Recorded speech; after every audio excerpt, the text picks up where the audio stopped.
कैसे याद रखें, क्योंकि हम लोग पढ़ते हैं सारे कुछ है, सारा कुछ पढ़ के जाते हैं और एग्जाम के समय बहुत सारी चीज याद नहीं आ पाता और एग्जाम हमारा खराब चला जाता है और ये डर हमको बना रहता है पढ़ाई करते समय भी। ओके, तो इससे कैसे हम इंप्रूव करें, कैसे अपने आप कॉन्फिडेंट करें और एग्जाम मेरा अच्छे से जाए, उसके लिए क्या करना चाहिए। तो ये छोटा सा वीडियो है, काफ़ी इंपॉर्टेंट है आप सबके लिए। इस वीडियो को आप देख लीजिएगा, उसके बाद मैं चैलेंज करता हूँ कि आपको याद रखना काफ़ी आसान हो जाएगा और एग्ज़ाम भी आपका अच्छा जाएगा और मोर देन 85% आप स्कोर करेंगे। तो सबसे पहले आप लोगों को पता होना चाहिए कि जो हमारा मेमोरी है, मेमोरी में अगर कोई बंदा, कोई स्टूडेंट कोई चीज़ अगर भूल रहा है, इट मीन्स कि वो नॉर्मल है। भूलना ये हमारे लाइफ का पार्ट है, ये हमारे भगवान ने ऐसा बनाया है कि अगर आप कुछ चीज़ नहीं भूलोगे तो आपकी लाइफ ख़राब हो जाएगी। इसलिए भूलना कोई बुरी बात नहीं है। और कुछ चीज़ हम पढ़ते हैं और हमको एक दिन तक याद रहता है, 2 दिन तक याद रहता है, उसके बाद याद नहीं रहता है। तो ये भी एक साइंटिफिक एक रिसर्च है कि आपको 40 आवर्स के बाद, मतलब 40 घंटे के बाद आप कोई चीज़ याद किए हैं तो आपको भूलना निश्चित है। तो इसके लिए आप परेशान मत हो, चिंतित मत हो। ये इट इज़ नॉट ये कि आपका दिमाग काम नहीं कर रहा है, ऐसी कोई बात नहीं है। ये सिंपल फेनोमेना है। ओके, तो आपको करना क्या है, तो हर स्टूडेंट, हर आदमी के पास अपना अपना मेमोरी का कैपेसिटी है। ओके, कि वो कितना याद कर सकता है, कितने देर तक याद रख सकता है। तो आपको करना क्या है कि आपको अपने कैपेसिटी को इम्प्रूव करना है। अगर ज़्यादा अमाउंट में आपको याद रखना है ज़्यादा टाइम के लिए, तो वो इम्प्रूव करना है। तो उसके लिए क्या क्या आपको करना होगा, तो सबसे पहले आप जो भी चीज़ आप पढ़ाई कर रहे हैं तो उसमें से जो मेन टॉपिक है उसको आप अलग करके याद करना शुरू करें। आप बिल्कुल फालतू चीज़ को याद मत रखें, क्योंकि आपके पास मेमोरी लिमिटेड है। और जो भी पूरा है उसको निकाल दीजिए, सही चीज़, सही पॉइंट याद रखिए, पहला पॉइंट है। उसके बाद अगर कोई चीज़ आप याद कर रहे हैं, जैसे कि कोई बहुत बड़ा फार्मूला है, साइंस के स्टूडेंट हैं, आर्ट्स के भी स्टूडेंट हैं, तो बहुत सारा बड़ा उसका थ्योरी पार्ट है, तो कैसे याद रखें। तो अगर कोई फार्मूला काफ़ी लंबा है, हम भूल जा रहे हैं, तो उसको एक सेंटेंस बना के याद रखने की कोशिश कर सकते हैं। जैसे अगर मैं बता दूं कि अगर कोई अच्छे साइंस के स्टूडेंट है, अगर सेंटेंस बना के याद करें, जैसे कि एक फार्मूला है जो साइंस में, फिजिक्स में पढ़ना होता है, तो उसमें है बीबी रॉय of Great Britain has very good wife. तो ये एक पूरा सेंटेंस हो गया फ्रेंड।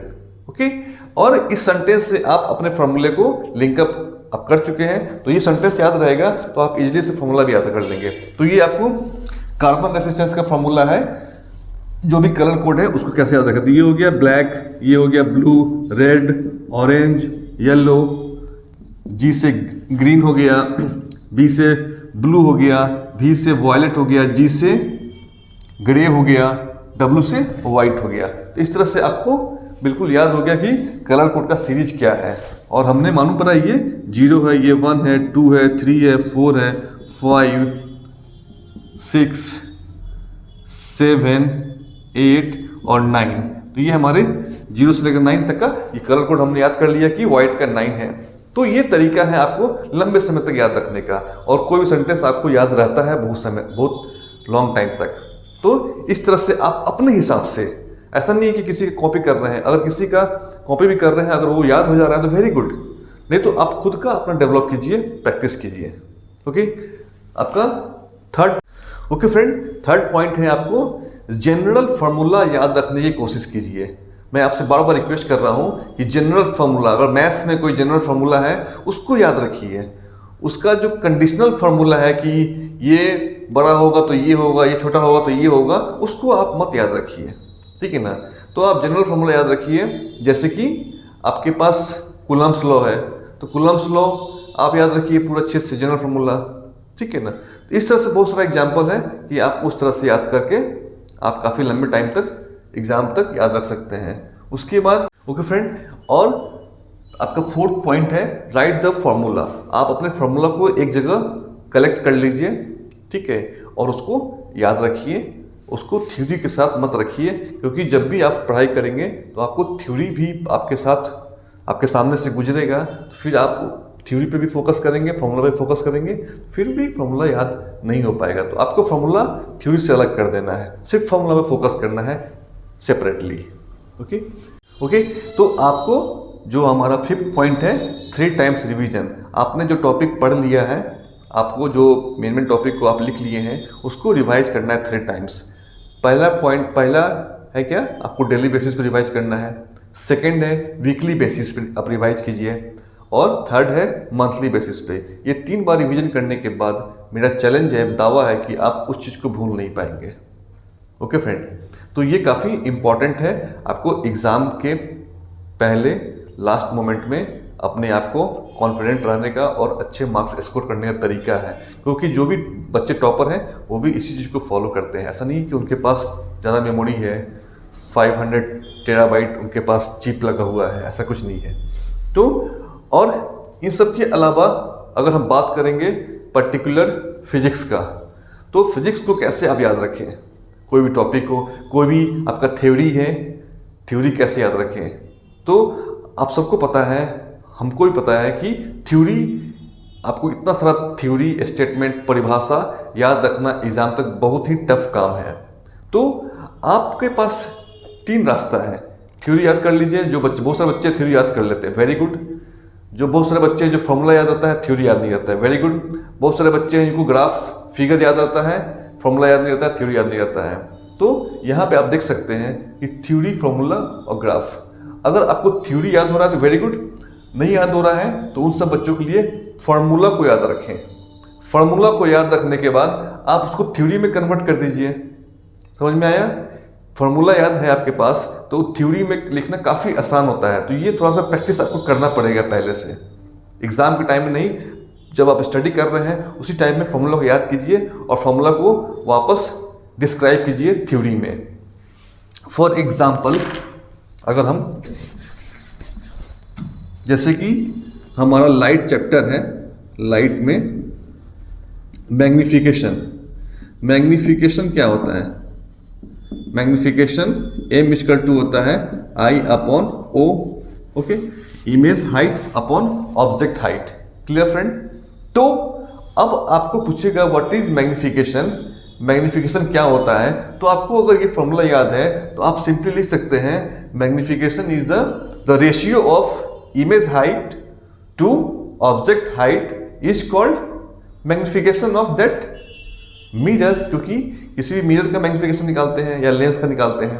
तो आपको ये फॉर्मूला है तो आप सिंपल रेशियो डाल देना है, इमेज हाइट अपन ऑब्जेक्ट हाइट कर देना है, तो कन्वर्ट हो गया। क्लियर? अब जैसे कि आपको याद रखना है फ्रेंड,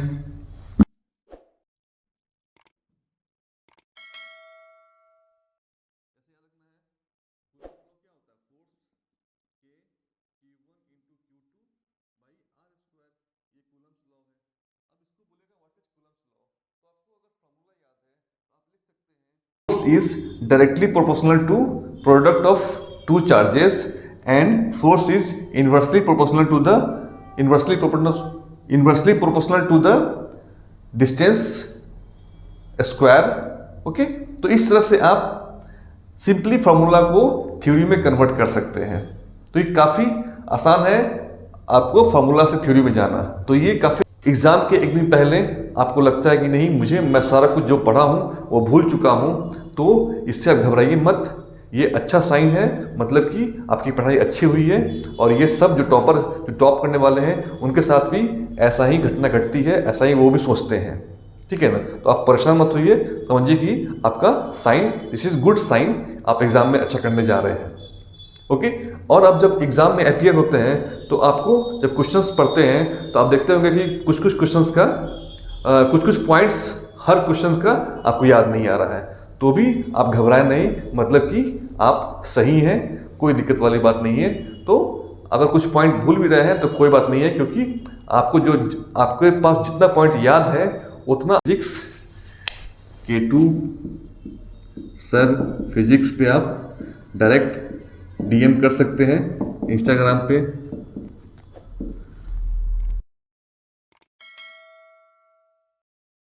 KKP क्लासेस शेयर कीजिएगा। अगर ये थोड़ा भी आपके लिए हेल्पफुल होगा प्लीज़ लाइक करना ना भूलें। थैंक्स, मिलते हैं अगले वीडियो में। कोई भी डाउट होगा तो आप मुझसे कमेंट कर सकते हैं और व्हाट्सएप पे मैसेज कर सकते हैं। इंस्टाग्राम पे है K2 सर, फिर नोटिफिकेशन बटन दबा के शेयर कीजिए। थैंक यू, मिलते हैं अगले वीडियो में।